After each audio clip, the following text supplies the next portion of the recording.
चलिए बच्चों, आज की क्लास में हम नेक्स्ट टॉपिक डिस्कस करते हैं। टॉपिक आपका वेरी इंपॉर्टेंट है। अच्छा, टॉपिक में आपको एग्जाम की दृष्टि से नहीं पढ़ा रहा हूँ। टॉपिक कैसे पढ़ा रहा हूँ, मैं आपको बेस्ट कमजोर जो है उसको वीक बनाना चाह रहा हूँ, ताकि आपके जो स्टेट बोर्ड में जो भी आप स्टेट बोर्ड पढ़ते हो, भले वो एमपी बोर्ड हो, भले कोई सा बोर्ड पढ़ते हैं, सीबीएसई बोर्ड हो या एनसीईआरटी में क्वेश्चन हो करना हो अपने को, तो अगर आपने की बेसिक अगर अच्छे से हो गया तो अपन कोई भी आंसर अच्छे से अपने मन से बना सकते हैं। ठीक है, तो आप भी क्या ध्यान रखिए कि क्वेश्चन को अच्छे से समझिए, क्योंकि इतने सारे तो क्वेश्चन होते हैं अपनी बुक में। अगर आप फिजिक्स केमिस्ट्री की बुक उठाओ या मैथ्स की बुक उठाओ, सपोज करो कि कोई सी बुक उठाओ, तो इतने ज्यादा क्वेश्चन बनते हैं कि इतने सारे क्वेश्चन लर्न करना बहुत पॉसिबल नहीं हो पाता है। ठीक है, और अगर बोर्ड एग्जाम में अपने को पर्सनल बनाना है, क्वेश्चन आंसर करना पड़ते हैं, तो फिर दोनों का सोल्यूशन क्या निकाले अपन, क्वेश्चन लर्न करेंगे क्या करो। तो अच्छी बात है कि आप क्या करो, क्वेश्चन तो लर्न करो, पर क्वेश्चन के आंसर बनाना खुद सीखो।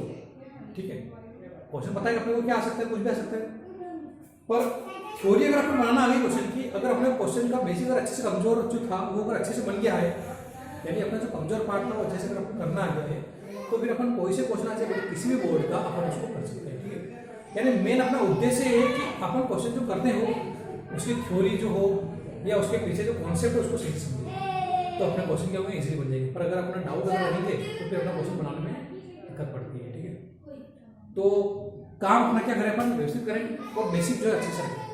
जैसे आज की जो थ्योरी है, कैटालिसिस की थ्योरी क्या होती है वो अपन समझेंगे कि किस तरीके से अपना कैटालिसिस जो है एक्ट करते हैं। अपन ये तो पढ़ लिया कि पॉजिटिव होता है, नेगेटिव होता है, रिएक्शन को आगे बढ़ाता है, पीछे कर देता है, रिएक्शन में से कोई पैदा हो जाता है, साथ साथ कोई चलने लग जाता है, करता अपने। तो ये तो क्या हो गई, उसकी डेफिनेशन वगैरह हो गई, पर वास्तव में कैटलिस्ट किस तरीके से काम करता है वो अपन आज थ्योरी ऑफ कैटलिस्ट का समझेंगे। ठीक है, यानी वास्तव में वर्किंग ऑफ कैटलिस्ट क्या है, कैटलिस्ट किस तरीके से रिएक्शन में पार्टिसिपेट करता है, वो आज के टॉपिक का अपना उद्देश्य रहेगा। जैसे फर्स्ट मैं आपके लिए थ्योरी बताता हूँ। फर्स्ट थ्योरी है इंटरमीडिएट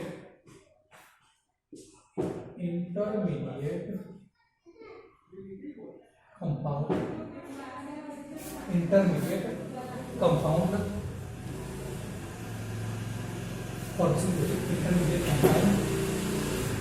फॉर्मेशन थ्योरी। ठीक है, क्या है topic, intermediate compound formation theory. अब इस थ्योरी के पीछे कॉन्सेप्ट क्या है, अपनी रिएक्शन में कोई ना कोई क्या प्रेजेंट है, कैटलिस्ट। अगर अपन रिएक्शन कर रहे हैं तो कोई ना कोई क्या प्रेजेंट है, अपना कैटलिस्ट। जैसे मान लिया मैंने एक रिएक्टेंट हो गया,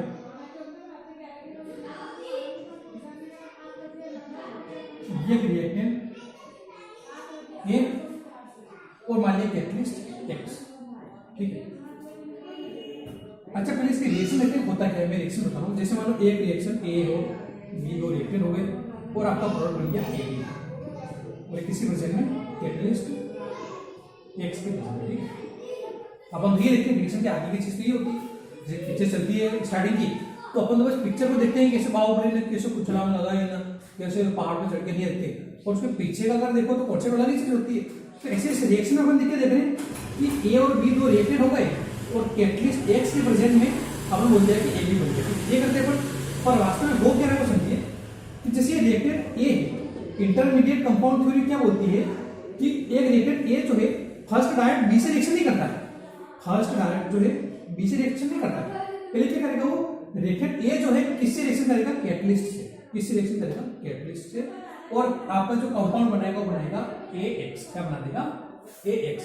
और ये जो ए एक्स बना, ये आपका कौन सा कंपाउंड है, इंटरमीडिएट कंपाउंड। कौन सा कंपाउंड है आपका, इंटरमीडिएट कंपाउंड। ठीक है, ये कौन सा कंपाउंड आपका, इंटरमीडिएट कंपाउंड। यानी स्टार्टिंग में अपना जो कंपाउंड होता है क्या बनता है, ए एक्स, यानी रिएक्टेंट ए जो है किससे रिएक्शन करेगा, कैटलिस्ट से। ठीक है, अब इसकी अगली स्टेप क्या होगी, ये जो ए एक्स बना, यानी आपका जो इंटरमीडिएट कंपाउंड बना, ये जो इंटरमीडिएट कंपाउंड बना, ये क्या होगा, वापस किससे रिएक्शन करेगा, बी से। किससे रिएक्शन करेगा, बी से। और उसके बाद क्या होगा, यहाँ ए और बन जाएगा बी, ए और बन जाएगा बी, और आपका जो रिएक्टेंट है वो क्या हो जाएगा, अलग हो जाएगा। रिएक्टेंट जो आपका एक्स है वो क्या हो जाएगा, अलग हो जाएगा।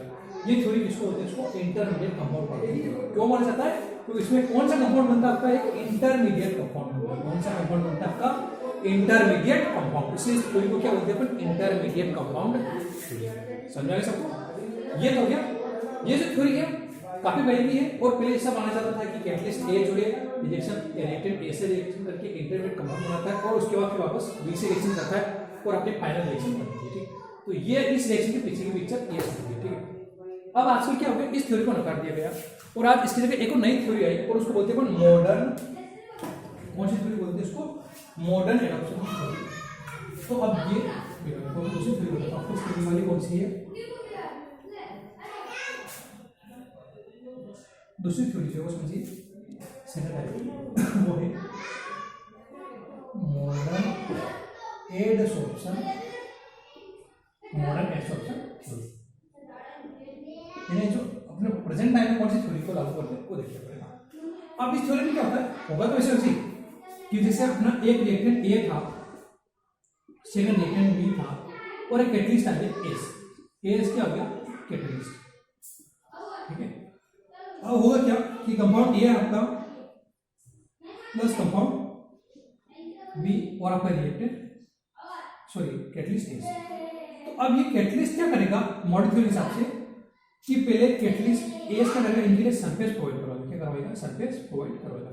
यानी जो ए बी है वो इसके सरफेस से क्या होगा कनेक्ट होगा, इससे क्या हो जाएगा ऐड हो जाएंगे, इससे रिएक्शन करेंगे और कंपाउंड क्या बनेगा आपका ए बी और एस, क्या बनेगा ए बी एस। ठीक, एनीबॉडी स्टडी क्या बन जाएगा आपका ए बी एस, एक कंपाउंड बन जाएगा। ठीक, ये थ्योरी कौन बोलता है, मॉडर्न एडसॉर्प्शन थ्योरी बोलती है। उससे अगली स्टेप में क्या होगा वापस, अच्छा जैसे तीनों रिएक्शन था एकदम इसकी एनर्जी क्या होगी बढ़ जाएगी। अपन समझते हैं कि कभी भी कोई रिएक्शन होती है एकदम एनर्जी लेवल क्या होता है बढ़ जाता है, यानी इसकी जो एनर्जी है वो क्या होती है एकदम बढ़ती है, ऐसा कहा जाता है मॉडर्न थ्योरी के हिसाब से। अब एनर्जी लेवल क्या होगा इसका बढ़ जाएगा, एनर्जी लेवल इसका क्या होगा इंक्रीज हो जाएगा। जैसे इसका एनर्जी लेवल इंक्रीज होगा कुछ टाइम बाद धीरे धीरे इसकी एनर्जी वापस कम होना शुरू हो जाएगी और जैसे इसका एनर्जी लेवल कम होगा एक पर्टिकुलर टाइम पीरियड से ये क्या हो जाएगा डीकंपोज हो जाएगा, क्या हो जाएगा ये डीकंपोज हो जाएगा, यानी वो ब्रेक हो जाएगा, उसका डीकंपोजिशन हो जाएगा, इसका डीकंपोजिशन हो जाएगा और ये जो अपना ए बी एस जो बना ये ब्रेक हो गए, क्या बना देगा ए बी और अपना जो कैटलिस्ट है वो आपका अलग हो जाएगा। तो ये तो बन जाएगा आपका प्रोडक्ट बन जाएगा और ये अपना कैटलिस्ट ऑफ अपने को मिल जाएगा। ठीक है, तो ये थ्योरी किसकी मानेगी, इसकी मॉडर्न एडसॉर्प्शन थ्योरी बोलिए। यानी ए बी एस जो है इन्होंने पहले तो क्या बना दिया ए बी एस और वापस ये डीकंपोज हुआ और क्या बन गया ए बी आपका रिएक्टेंट से प्रोडक्ट और आपका जो कैटलिस्ट ए से वो अलग हो जाएगा।